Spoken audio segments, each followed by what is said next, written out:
even if your group might not agree with you at certain things, or is different from you, it doesn't matter that you have to change. Every individual is unique in its own way, so you don't have to Mhm. succumb to that pressure. Just live up to it and just take a stand for yourself. Hello and welcome. Welcome once again to my channel, Say Something with Maths. This is a platform which is open to all youth, young change makers, Gen Z, who are going to be our future leaders in whichever field they choose. So today, let's welcome Kashika Jain. She is joining me from Chandigarh, and I've been following her since March. So here she is finally on my channel. She's a grade 12 student. I will ask her to introduce herself and then we'll move on with the interview. Over to you, Kashika. Tell a little bit about yourself, your background, who you are, and especially the meaning of your name. Thank you so much. So, hello everyone. I am Kashika Jain. I am born and brought up in the city beautiful Chandigarh, and I am currently in grade 12, studying in Carmel Convent School, which I'm proud to say that it is one of the top all-girls school around the globe. And I am also part of the school cabinet, and I am 17 years old. And the meaning of my name, it actually means the bright thing, the brightest one, or like the shining one. You can say the moon's ray, basically. Oh, okay. That's nice. That's interesting. And who has coined the name? Your mom, dad, grandparent? My Who has? grandmother. And you have a sister. What's her name? Her name is Chaitanya. Pardon? Chaitanya. Oh, okay. There's no rhyming. It's too different, but you beautiful name indeed. All right. So today, while Kashika is here for many reasons, she has her own NGO. She has worked a lot in the social service field. We will talk about that. But today, the main topic of interest, what we are going to discuss is peer pressure.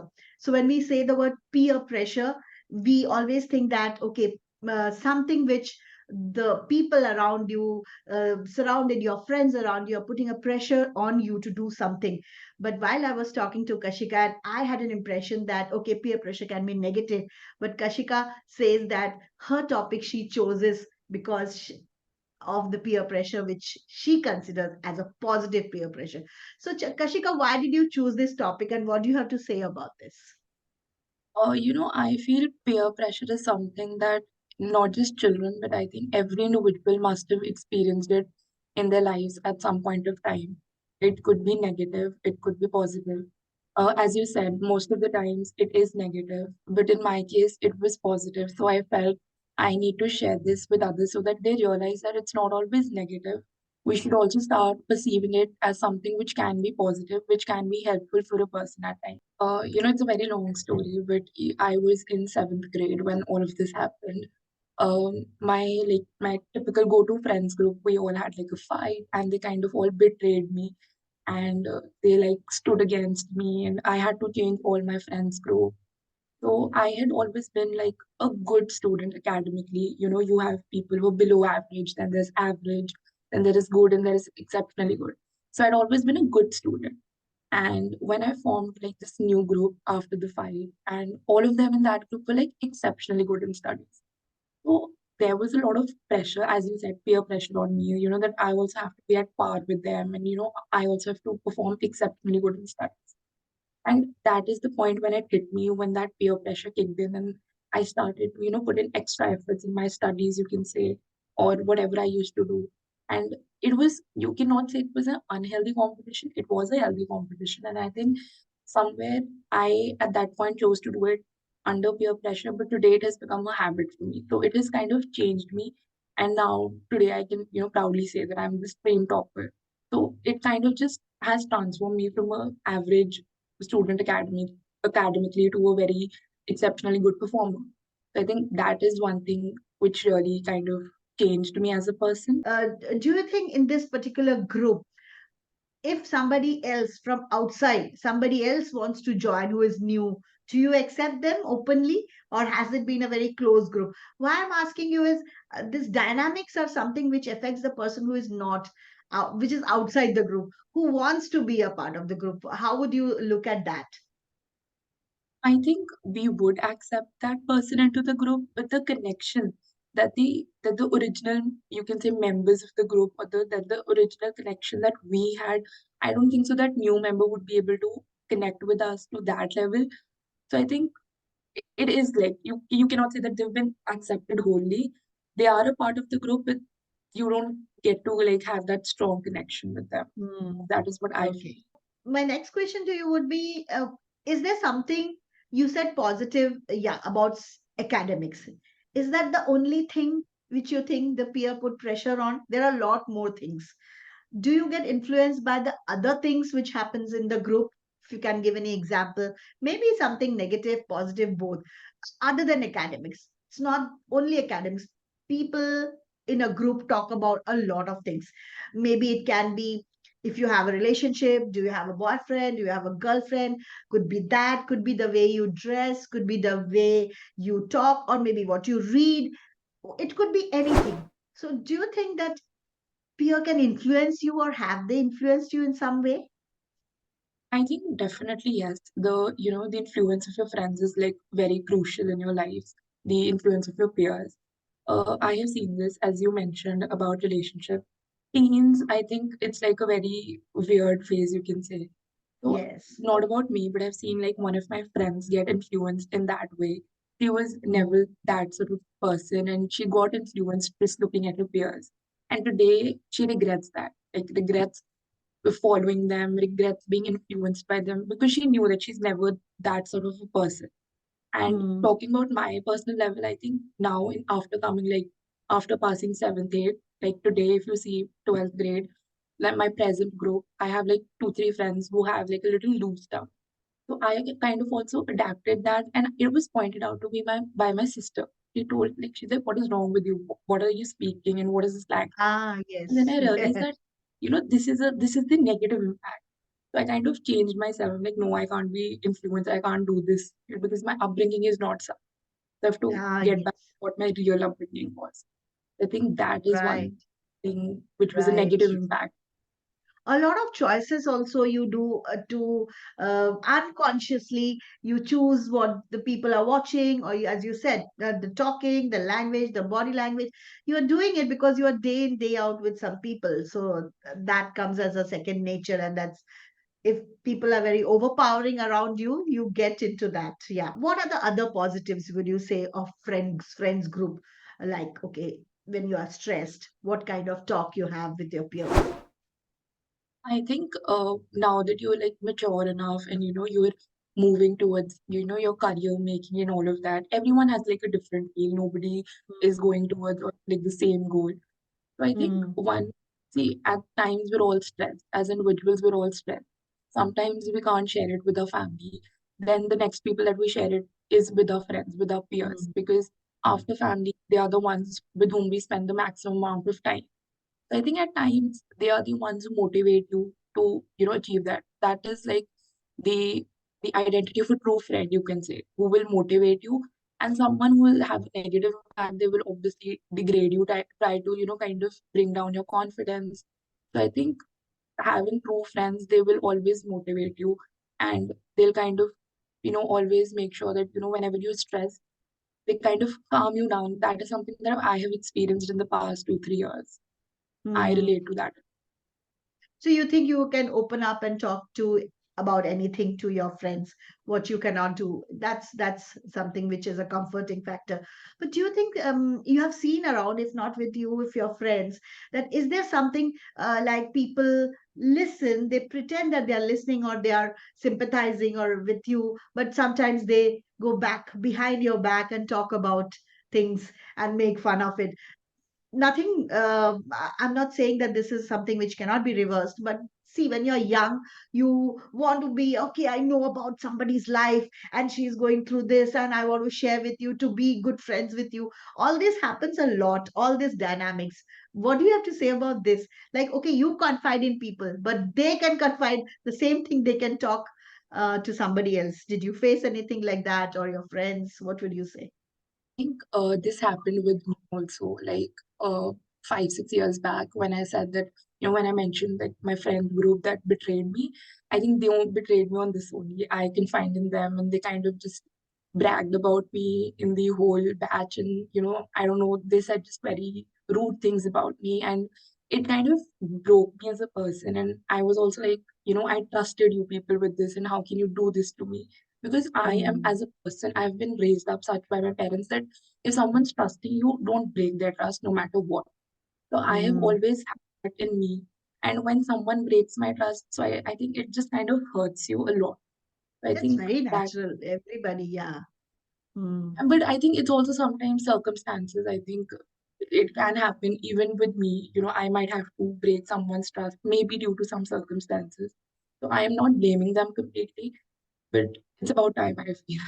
But okay, tell me one thing which I'm very curious to know from a 17-year-old. If your parents are not accepting your friends, maybe it can be a guy or a girl, if you think that they are my friends and they come home, but your parents tell you that this is not somebody whom you should associate with, or I don't think this is a good choice, you should move away, make some other good friends, people will, so what do you have to tell about that? Do you think your parents decision or judgment is right, or your judgment is right? I think this has actually happened with me. It was like there was this friend of mine. She was in my class in second grade, and we became like really close, and we became like best friends almost. And my mother had like warned me about her. She said she's not a good friend. Don't trust her that much, and she cautioned me basically. But I, being like a blind best friend, I was like, no, she's very nice. I trust her and this and that. Cut to sixth grade, she kind of just turned her, like she showed her true face, and I was again shocked. I was like, what is this?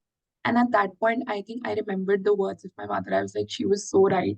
I don't know how do parents do this, but they kind of just always figure out for you who is right and who is wrong. I think obviously because they're like, elder to you, they have experienced life and they have like great wisdom. So I think they kind of figure that out maybe. But I think this has worked for me. So I genuinely like trust my mother with it So when you, it comes to this. But obviously, the parents can also be wrong. I am not saying that parents are yeah, always right. They can correct. be wrong. There are certain decisions which you know which are right for you. So, but I think it's just you have to maintain a balance. You can't be like, I don't want to listen to your opinion. You should listen to Mm. your opinion as well and their opinion as well. And then, the end decision should be yours. Yeah, but when they say that, okay, don't be friends, cut off with them, when you're child, you will accept that, right? But as you grow up, if you tell a grade 10, 11 student that, okay, I don't think that's good influence, she's spending a lot of time on social media, and so are you, so cut off from her. And that is not the time when you can do that. Then you will question. Then you will ask, why not? What is wrong with her? I like her, right? So I that think even if rebel. today, if my parents say this to me, that cut off ties with so and so, I don't think I'll be able to do that because Yeah, I'll feel that what is wrong? Like, I've made yeah, a decision. Is it bothering you or something like that? I don't think it's possible once you've passed like 13, 14 correct. years of.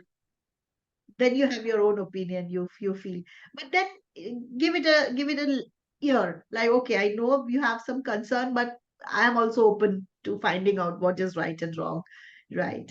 All right, yeah, that's a nice interesting answer actually. This is something parents have a different take from the new generation, what is good and what is right, bad for them. There are so many personalities, so many type of people in the group. Do you think that some people are more susceptible to peer pressure than the others?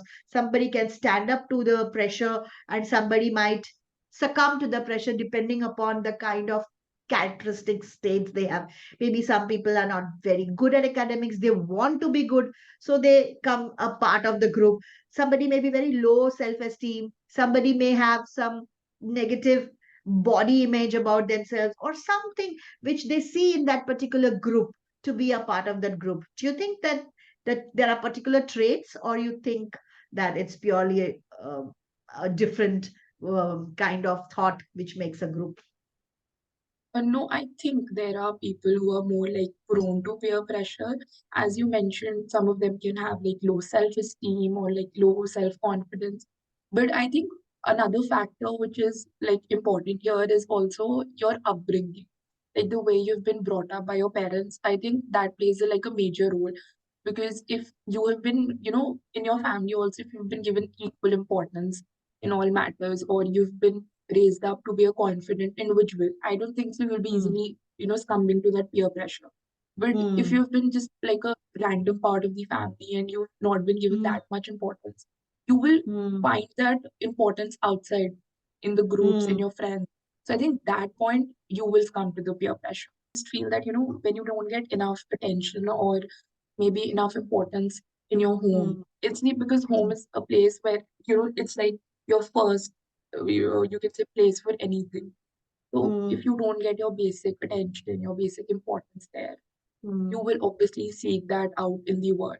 And the Hmm. world is kind enough that, you will obviously not always have like a positive influence. So I think that is very important, that your family gives you equal importance, equal say in all matters. Hmm. Very, very important. Very important. Very pertinent point you said. Kashika, you since you are in grade 12 and there will be a lot of expectations, and this expectation is one word which is the root cause of all problem. Whether you grow up in future, expectations from your spouse, expectation from your children, expectation from everybody. So the expectation word is now going to be a big thing for you, especially in grade 12. How do you handle this expectation of parents, of teachers, even of peer? What expectations? What does that word mean to you, and how does it affect you? I think expectations impose both a pressure and they also motivate you at the same time. Because, sometimes when everyone's expecting from you, you kind of get frustrated that, Hmm. you as an individual, we also have expectations from ourselves, right? And sometimes the expectations of others kind of overshadow your expectations. And that is when it becomes like a pressure or a burden on you. So I feel at that point you need to manage. It totally depends upon how you manage it. Hmm. And coming to how it motivates you, see, expectations, when someone expects something from you, it means that they see a potential in you. They see that Hmm. you can do that. And that is why Hmm. they're expecting it from you. So if you see that they're seeing a potential in you, I think you can actually achieve it. You have to make your mind like, I have to achieve it. If they're telling me that I have potential in me, I can do this. I think Hmm. that is the time when it becomes like a motivation for you more than a pressure. Hmm, you're right. At this age, you are looking at that aspect much more. That okay, people are expecting something wonderful from me, so I will have to reach up to that, right? You are taking that in that positive sense. That's amazing. I hope this remains forever. But expectations have to be very, it has limiting effect also. Like you cannot bow down under too much of expectations. That line you have to draw very clearly. Kashika, then one more question I have to ask you is with why we connected also on LinkedIn is about your work. As a lot of social work you are doing, you are UNDP plastic type turner, something which you have done, and you have an NGO, Rise Together. So, since you have been doing this, since which age you started this? And I'm sure that you were a very popular girl in school, like people who are doing something. And I know from your school, a lot of people are doing a lot of work for the NGO, different kind of work. So, how does that make you, as in a school? Did people look up to you? Or what was your position in school? Like, okay, she is doing this, we must do this also. Were you inspiring others? What kind of, and talk about little bit about your work also. I think when you mention school, I would also like to highlight, like I'm a part of the school cabinet as the discipline leader in my school, which is right after the SPL. So, I have seen it now that, when you're in 12th grade, you get to see that they like your juniors, they recognize you and they come to you and, they say that we saw you there, you did well. And then your teachers, your, fifth grade, fourth standard teachers, when they recognize you, I think that is when you actually think that you've done something right and Ah, you've achieved something. Because today I go back to my primary block and teachers recognize me. I feel so happy that, after ah, so many years also they recognize me, even after those 2 years online thing. teachers do recognize me, juniors recognize me. So I think that is something which it is nice, but I think again it's a lot of responsibility as well, because Yeah. you have to be like a good role model. You can't be doing things which are not acceptable. Correct, correct. And yes, you so beautifully said that when your junior teachers, primary teachers recognize, because your teachers will definitely, you are in touch with them, but when they know you, so such a beautiful thought. This is perfect. Right, Kashika, talk about your work about this plastic tide turner and Rise Together. What is it all about? Okay, so plastic tide turner was basically like this, you can say a championship, Oh, which happened by UNICEF, which was organized by UNICEF in the year 2020. So during COVID only this happened. So basically, I've been an NCC cadet as well in my school. oh, okay, So okay. we all were asked to log into this portal at the UNDP, a plastic tide turner, and it was basically like we had like three levels each, wherein you were supposed to complete a lot of activities and like a lot of tasks which were related to the environment. So it had an entry level, the medium level, and finally the champion level. And the activities were like create awareness about a tree in your neighborhood, or collect the waste, segregate into dry and wet. And because it was also lockdown, so we were also asked to attach proofs as to how we're helping our families back home and all of that. So it was a lot of Nice. Hmm. environment related work that we did. And I think honestly at that time we all did it for like because the incentive was a certificate. So I think at that point all of us did for a certificate, because I think we were in eighth grade, I think, and we were not mature enough to realize that what we were doing was creating a very beautiful impact. And today, when I look back at it, I am so proud that I did something like this for the environment, because we're Wow. always taking from the environment. We're never giving it back something. Hmm. So I think I just feel very proud that I did I did it for the incentive for certificate. Please, I did. And today that is something that inspires me to, kind of move ahead with that, like do something for the environment. See what you did in grade 8. Today you are speaking with me on that topic. Who would have thought, right? So this is nothing goes waste. Everything, any opportunity knocks at your door, I think you embrace it and then somewhere it gets reflected. What about Rise Together? What is this about? Okay, so Rise Together is not the NGO that I started. I have joined there as a volunteer. It was Okay. started by one of my acquaintances. Like, basically in Chandigarh, there are a lot of NGOs that everybody has started now. They're working for different missions.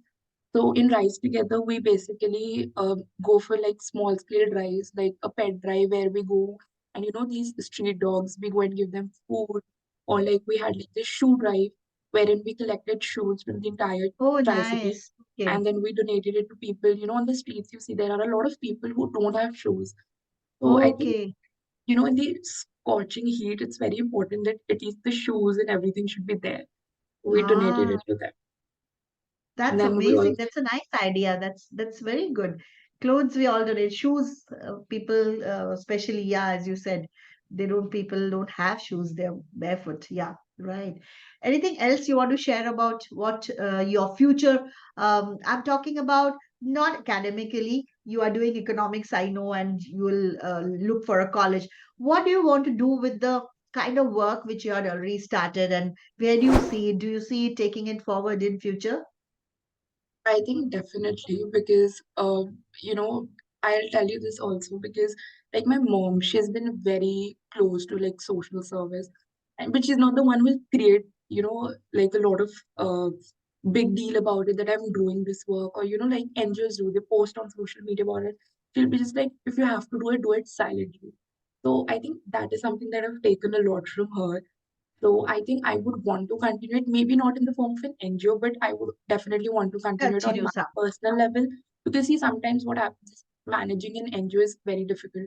People Hmm. go into different parts of the country. Like today, we all like our friends, we're all here. After some time, we'll move to different, countries and all of that. It won't be possible to do all of these drives. But I think at a Hmm. personal scale, I would love to contribute wherever I am. Absolutely. So I think I would love to continue that. Yeah, that's the main thing. No, and the same breath, I would ask you, what do you think is the biggest challenge our world is facing? Climate change is yes, but if you can break it into what do you think is the most challenging thing the world has to look at a micro level? I'm not talking about big world changing? What are the youth looking at now? What is the problem as a 17-year-old? What do you think is the biggest issue we are facing now? think apart from like climate change and all of that, one issue that I can look at is like uh, you can say of unemployment maybe, because there are a lot of people who are educated yet they're unemployed. And Mm, that is, I think, a lot of waste of human resource because even those educated people, they're not getting like what they have to do, or you know, if they get that, they can create like a major change in the world. mm, But just because mm, they're not able to get that due to whatever reasons, mm, there's a lot of human resource which is getting waste, I feel, and they can do something at their level maybe. But I think again, it's up to them. So I mean, mm. I This, think uh, unemployment is like one factor which I believe yeah. we all work on these general things: poverty, Mm, climate, global warming. From the past 5 years, we're just hearing this. But I think now we also need to move ahead with these current issues because now the youth is very active. I don't remember like 5 years back. I don't remember any 17-year-old or any 18-year-old were doing like these kind of things what like the youth today is doing. So I think today's youth is like really passionate about towards work, and if they don't get work, so I think it's just mm. like a waste of resource. And also because of the life expectancy has increased so much, people are not retiring, people are doing jobs which, like, okay, the elderly crowd, like 60 plus people are working, so the majority of people who are working are not retiring early and taking break. They want to go to some other job, something else.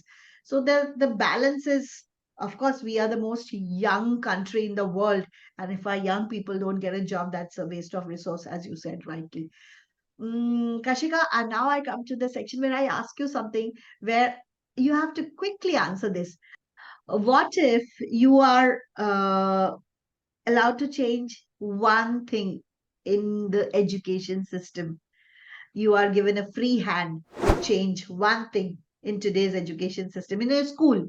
Supposing you are in a school, what would that one change you would like to bring? I think the ranking system that we usually have, like the way we like rank everybody, like you've come first, you've come second, you It can still say that happens. First, it's still second, it happening. still happens.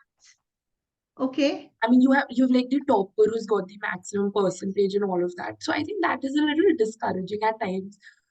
I mean, Hmm. awarding them is one thing. You can award everybody who scored maybe like 90 above, but like awarding the only one who stopped, that is, I feel, a little discouraging for the ones who also worked hard equally.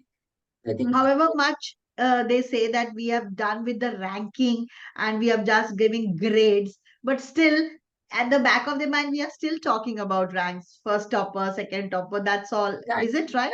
We Yeah, still do and I that? feel also like the teachers, I think they say now that we don't look at your grades, we don't judge you on the basis of grades. I think that's like the biggest lie they say. Yeah, Because true. deep down, everybody judges you on the basis of your grades, not just teachers, even your classmates and everything. So I think that is wrong, I think. What could be done then? Like everybody, we could have groups, like, okay, higher group, middle group, low, that age group, but the school education system is such that somebody is going to get more than somebody, right? And they cannot be same. So you think they should not be declared as uh, what is the motivation then for children to work, those who are working? It's a I think double-edged sword. you can declare them, but just awarding them like separately. If you have to Yeah, award, you can award everybody like who's scoring 90 above because 90 above is like a good score. I yeah, think true. just awarding the one who's scoring like the highest, that is a little wrong. Yeah, yeah, yeah. That's what I said. You can batch them like 80 Yeah, plus. This is the group. 80 plus. Yeah, 90 plus. Nobody needs to know how much. yeah, Right. exactly. Great.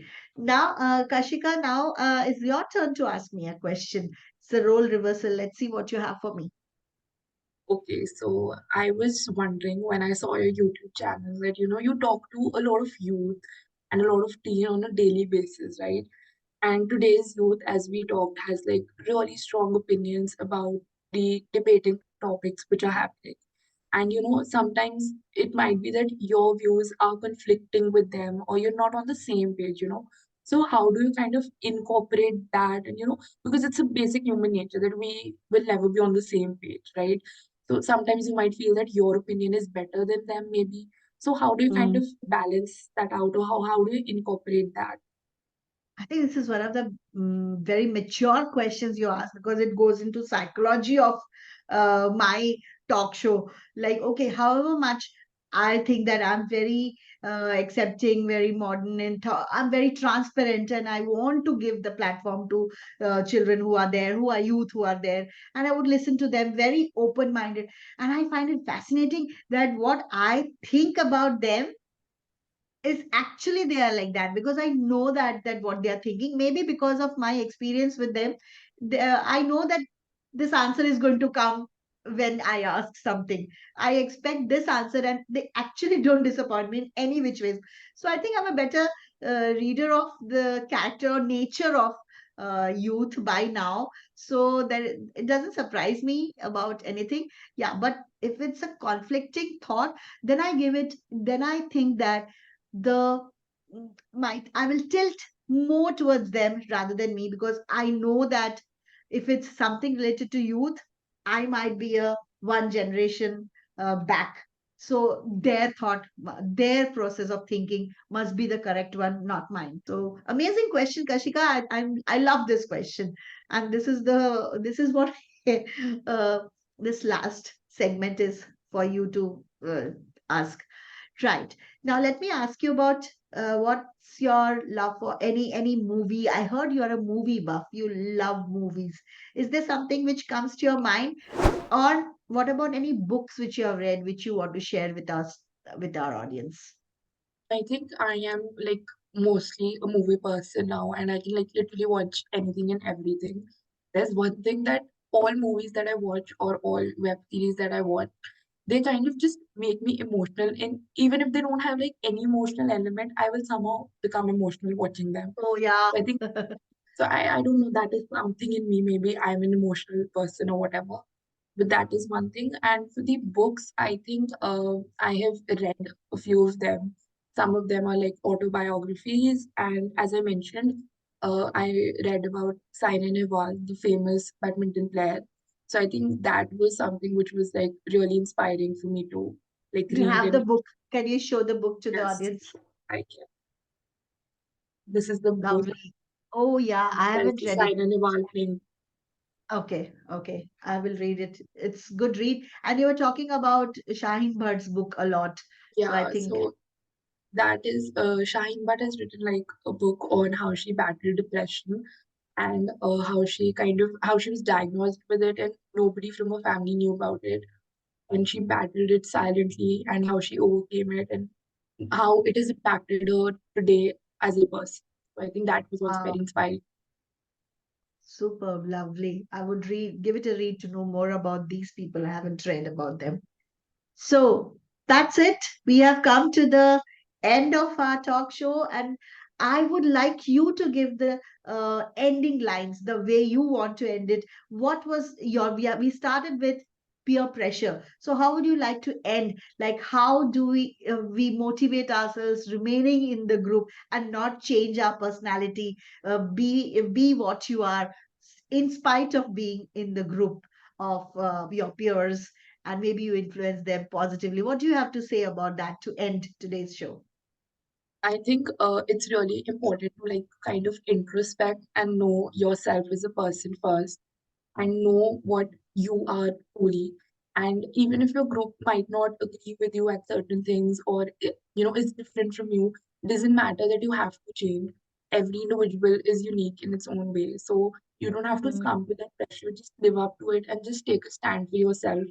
If mm, those people they're not agreeing with you or they're kind of making fun of you, then they're not the right ones for you. It's as simple as that. I think mm, just first know yourself and live up to that, own that. mm. And if you feel that your dignity or your self respect is harmed, move out of that group. You Yeah. must. Thank you so much. So that's it for today.